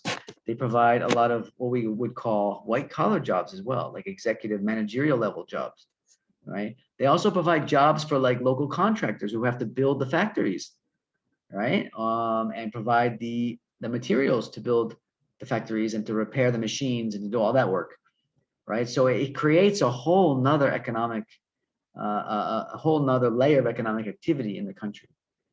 Okay, so it does, it provides a lot of economic benefit to the country, even though many of them do it without even paying taxes, or at least paying lower taxes. Okay, so that's the main reason. And of course, for the politicians, it's good because if they have more of these companies and people have more jobs, then they're going to be happy with the government, right? Right. So there's the political element to it as well. All right. Less job security is another effect of globalization. Okay. So there's less job security because, well, for one thing, companies are always moving around, right? Because they can move around. With globalization, they can move around quite easily. Companies can open up. Oh, recently we heard, oh, some companies are not happy with Malaysia and the way that the government is handling COVID-19. So they're going to open up their offices in Thailand. So all the people working in Malaysia just lost their jobs. That's globalization. Okay. There's a lot less permanence in companies in terms of where they do their business, you know. So they're going to go wherever they can get the best deal in terms of, you know, basically what makes the most sense for them. Usually it's the cheapest, but what makes the most sense for them. Okay. And so that means workers are less secure in their jobs. You know, it's not like in the old days where you join a company, you work for that company your whole life, or you join the government and you work for the government your whole life. Nowadays, people are moving around and changing companies all the time. Another effect of globalization, right? Another one, damage to the environment. Okay, so more trade means more transportation, which means more use of fossil fuels, pollution, and so forth. It also just means, you know, it also just means more pollution in general, just because there's more activity, there's more economic and industrial activity. Okay, cultural impact. All right, so the issue, and this is the issue that people are very worried about, is the cultural impact. Okay, the dominance of Western culture on local culture. And this is very true. The influence of Hollywood movies, the influence of fast food, foreign fast food companies, and, you know, fast coffee, Starbucks, whatever. And so it is very true that in a lot of ways, the growth of globalization has created a sort of global monoculture. A global monoculture means that there's really now one main culture that has basically taken over, and that is the sort of dominant Western capitalist culture, popular capitalist culture. And it has definitely had an impact on local cultures everywhere. All right. In fact, when my mother came to visit Malaysia in 2007, one of the things that she was so shocked at was just how many American companies there were in Malaysia, how much American influence there was. She was really shocked by that. She couldn't believe it. And she's an American, so she came here and she was expecting to see a lot of foreign, you know, of course, very uniquely Malaysian things, which she did. Of course, she saw that, but she was just blown away by how much American influence there was. And so that's very telling, you know, that's very telling for a foreigner to come in and have that kind of reaction is quite telling of the impact of these foreign companies. Are there any questions? I'm going up a bit fast. I want to get through this. Anyone have any questions? Another one, the effect is the increase in anti-globalization protests. So there's a lot of awareness among people, especially young people, about the negative impacts of globalization. And so there's a lot of people protesting. There's a lot of protests against what is happening in terms of free trade, in terms of the role of corporations and the effect they're having on local economies and so forth. Okay, so there's a lot of reaction to globalization, okay, in a negative sense. And so this is legitimate because there are people that have been affected by globalization. So if you lost your job because of the Tesco that just went in your neighborhood, you know, and you lost your job because it ran your small food store out of business, you're going to be upset, all right? And you're going to blame it on globalization, blame it on the policies of globalization, etc. Okay, so the question of globalization and poverty. Does globalization hurt or help poor people? And well, it depends on who you ask. There are some say yes, definitely. There are others that say no, it benefits them. There is no real single answer, but there are different arguments that people have made. Okay, and one of them is here. The first one here is that poor people benefit through having more jobs.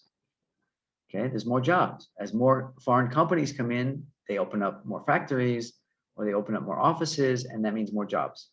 Okay, or there's cheaper products. Okay, having more products from these big corporations means that things are cheaper, right? Because usually big companies can offer things cheaper to people, right? So now we can buy a lot of things cheaper. Excuse me. And there's more opportunities for education, right? We can travel around and we can go and get educated at different places, easier to save, and more entrepreneurship opportunities, right? So you can do your online business anywhere in the world. You can sell to people anywhere, right? So more opportunities for business. So this benefits the poor. Okay, so that's one argument. One argument is that it benefits. Okay, however, in other cases, this is more towards the negative side. That's supposed to be a negative. The negative side, workers are displaced by imports and lose jobs. Okay, so there are people that lose their jobs because of globalization. Okay, poor people, poor consumers pay more, not less. Okay, so actually globalization has caused prices to go up, not down. So things are actually more expensive because of globalization. That's the other argument. And of course, it's hard to say which one is actually the case because you may have differences. You know, in some products may be cheaper, some products may be more expensive, right? And then prices fluctuate. You know, so it's hard to say. Of course, economists have done these types of analyses, and you know, and they've come to different conclusions. On average, it says countries that have embraced globalization have done better on the whole than those who have not. Okay, so for example, some countries in Asia. That is an argument. I would say I'm not convinced that that's true. All right, countries that have embraced, because what does it mean to embrace globalization? First of all, okay, although there are many that have this belief that to embrace globalization is better.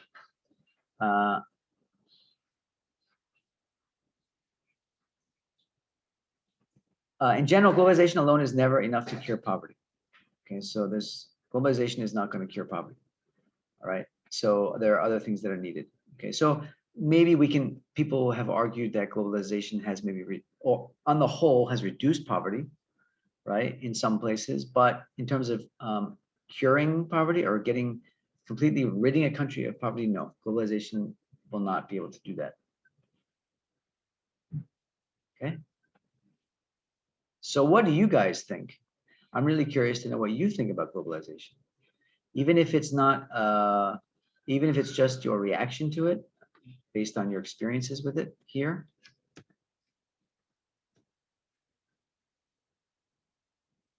So negative and positive effects on developing countries. And this is kind of similar to what we just discussed. And so it creates opportunities for firms in less industrialized countries to tap into more larger markets. Okay, so for example, you Malaysians can now do business in places like the UK and the US because you have access to US markets because of globalization. Okay, so you can sell your goods to the more developed countries.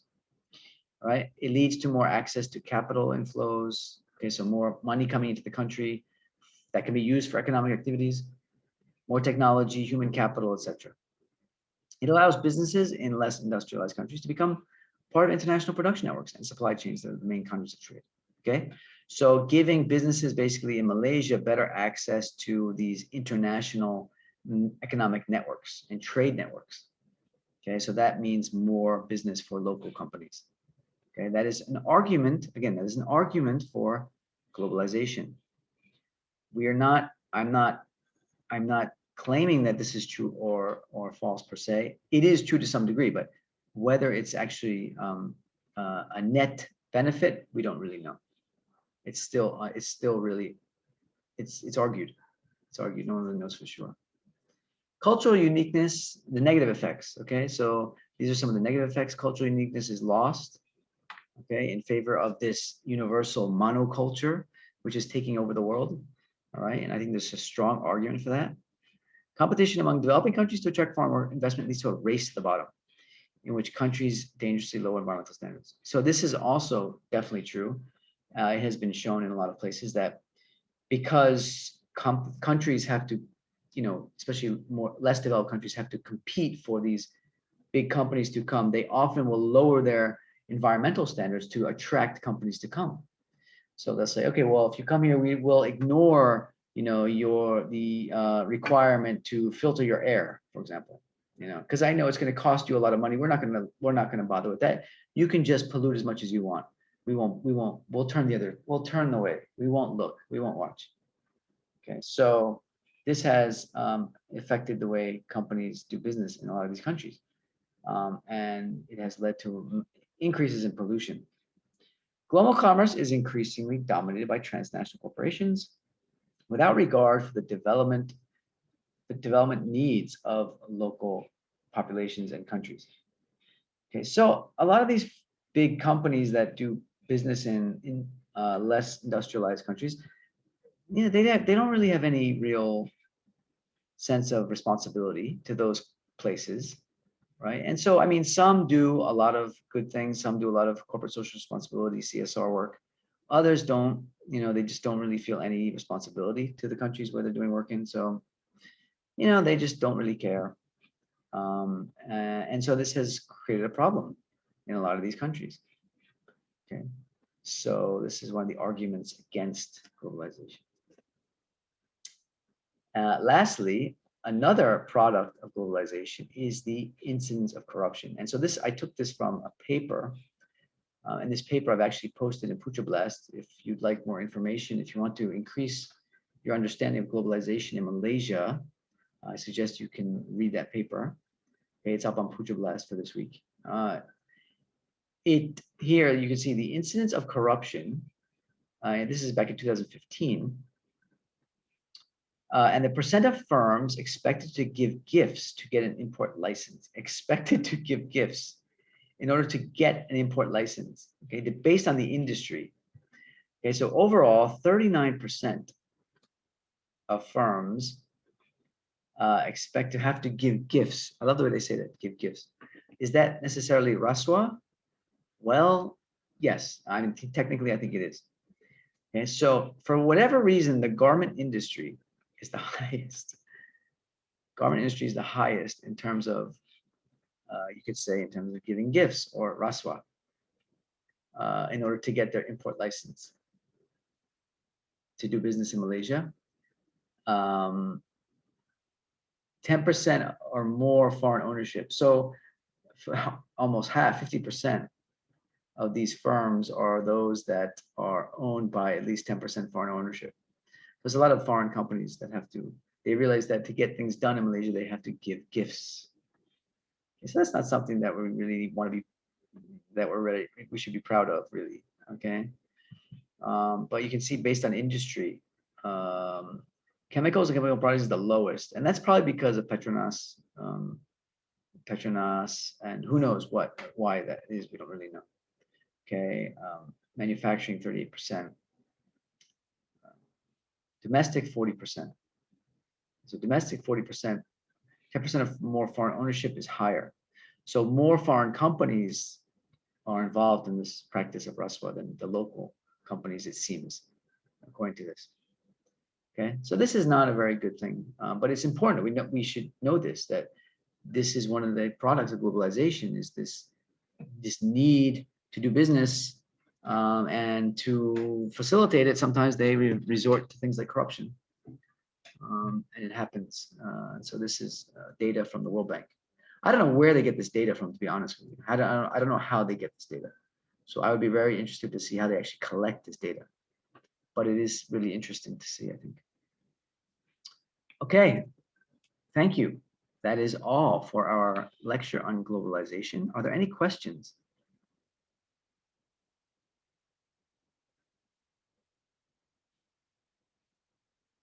Any questions at all?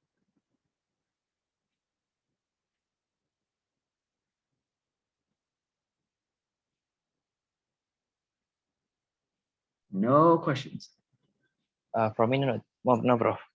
Okay, well, if not, let's we'll stop there for today. The activity on Pucha Blast, I'm going to save it for next week. So don't, just ignore that for now. We'll actually start the class next week with that one. Okay. All right, Prof. All right. Thanks, guys. Inshallah, see you next week for our final class. Unfortunately, we cannot have makan-makan because of the fact that we're online. It's hard to do makan-makan for the class when we're online. So one of you needs to invent a technology where we can actually share food online, and then we can have our makan-makan. Makan ya. Okay. Okay, Prof. Inshallah, see you Thank you, next Prof. week. Jumpa lagi. Ya Allah. Assalamualaikum. Thank you, Prof. Thank you, Prof. Prof. Thank you. All right. Sama. Thank you, Prof. Okay.